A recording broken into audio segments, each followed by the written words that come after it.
Ang araw mga kababayan, humihingi na umano ng karagdagang security itong Forbes Park sa Makati kung saan nakatira itong si Martin Romualdez at ilan pa sa kilalang mayayamang kontratista, kontraktor na di umano'y involved sa maanumalyang korupsyon sa ating bansa. Lalong-lalo na po itong mainit na usapin ng flood control. Nakita naman po natin kung gaano karaming pera po ang kanilang ninanakaw sa kaban ng bayan at pinaghahati-hatian ng ilang politiko lamang ang supposed to be pera na mapupunta sa proyekto ng gobyerno, mga kababayan.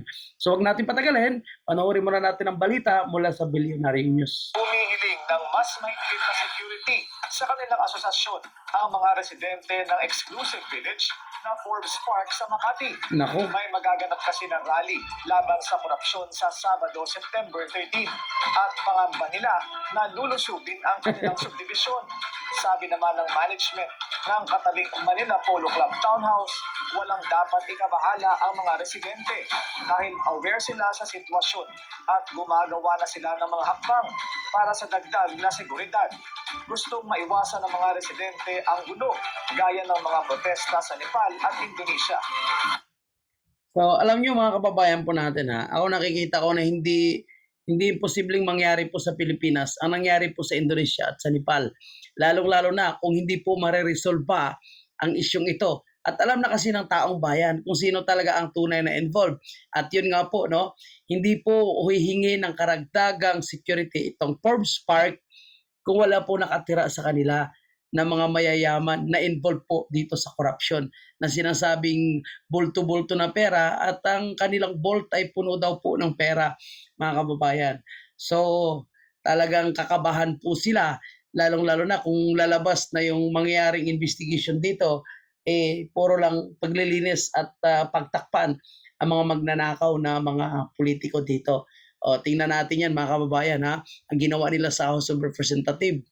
Imbis na kondinahin itong kanilang mga kasamahan, no, at imbestigahan, abay napupunta pa po ang kanilang investigation sa Davao at sa nakaraang Duterte administration na yung issue ng corruption sa flood control ay sumasabog po o talagang ito po, no, sa administrasyon ni Marcos Jr.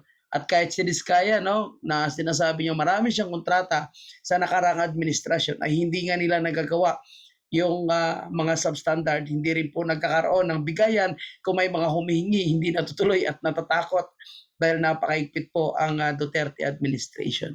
So ngayon po, ay hindi dapat nila i-divert at hindi nila gagaguhin ng taong bayan dahil alam ng taong bayan kung sino po ang may tunay ng kasalanan. Kanina lang, no, si Mayor Magalong ay binanggit niya itong si Saldico at sinasabi nga po ni Mayor Magalong, mga kababayan po natin, na sila po ba yung mga kawalan hindi ito basta-basta magagawa ni Saldico kung walang involved na mas mataas pa sa kanya.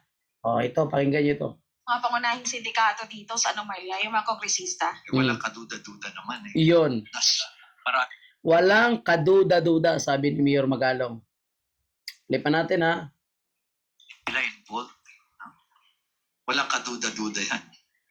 Ito nga, hirap na hirap silang banggitin pa yung isa sa mga mastermind nila dyan, si Saldico. Hirap pa silang banggitin. For some reason, isa sa pinaka-mastermind si Saldico. For some reason, di ko rin alam kung bakit takot na takot. Ibig sabihin, it's a public knowledge inside Congress kung gaano ka-powerful yung tao na yan. Grabe. But why is it that they're afraid to mention his name? Why? Di ba? Nakakalungkot isipin. Mayor, for the record, ang sa tingin niyo mastermind dito si Saldico? Hindi ko alam. Baka meron pa mas mataas sa kanya. Hindi naman basta-basta. For the record, mga kababayan po natin, ang ganda ng tanong. Palagay niyo, yung pinaka-mastermind ba si Saldico? Sabi ni Mayor Magalong, hindi ko alam kung may mas mataas pa sa kanya. Diba? So, syempre, may mas mataas sa kanya.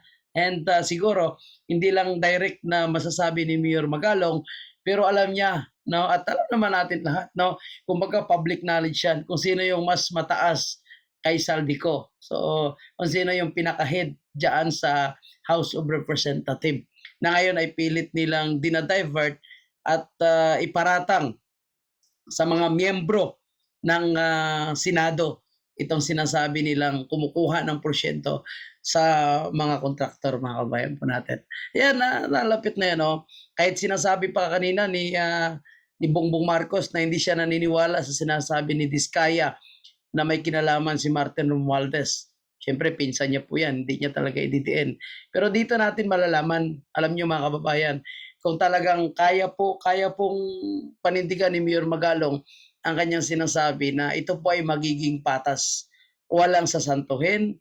At dito natin malalaman kung talagang pupuruhan ni Bongbong Marcos ang kanyang pinsan kung sakaling lalabas sa investigation nila Mayor Magalong na talagang magkasabwat ito. So itong hinihingi din po no ng Forbes Park Security dito po sa kanilang exclusive subdivision, diyan kasi nakatira ang isa sa pinakamayaman, na buaya. So talagang matatakot po sila. Lalong-lalo na po kung i-mention na po ni Mayor Magalong at sabihin na ni Mayor Magalong kung talaga sila ay involved at kung magkakatakipan pa dito, ako palagay ko na magiging dire-diretso no at maging tuloy-tuloy din po ito mga kababayan po natin. Ang grupo naman po na pinapangunahan ni Ka-Eric, of course, ang PDP ay nanawagan na rin po ng pagkakaisa na lumabas na at ang taong bayan magsalita patungkol po sa matitinding corruption. Yan po ay peaceful rally at sa Friday, Black Friday, no, second batch ito, yan po ay September 12 ay sa IDSA po magkakaroon ng peaceful rally sa pamumuno ni Ka-Eric at ilan pang mga personalidad. Kaya sa gustong sumama, so pwede kayo pumunta. Yan po ay peaceful rally naman. At nandiyan naman po yung mga pulis nagbabantay para siguraduhin po yung seguridad ng bawat isa. And of course, hindi naman po sinusulong ng grupo nila Ka-Eric yung magulo at marahas na protesta. Kundi ito po ay mapayapang protesta ang gustong isulong nila Ka-Eric. So, sa Biyernes po, September 12. Sama-sama po tayo, pupunta tayo doon para mag-cover bilang vlogger mga kabayan po natin. So yan na po muna yung update. Titingnan po natin kung ano pa po yung mga sunod na mangyari araw-araw. Lalo na po, no, sinabi na po mismo ni Mayor Magalong kung sino ang isa sa mastermind. At duda siya na may mas mataas pa. At ako naniniwala talagang may mas mataas pa dito kay Saldico. Maraming salamat po.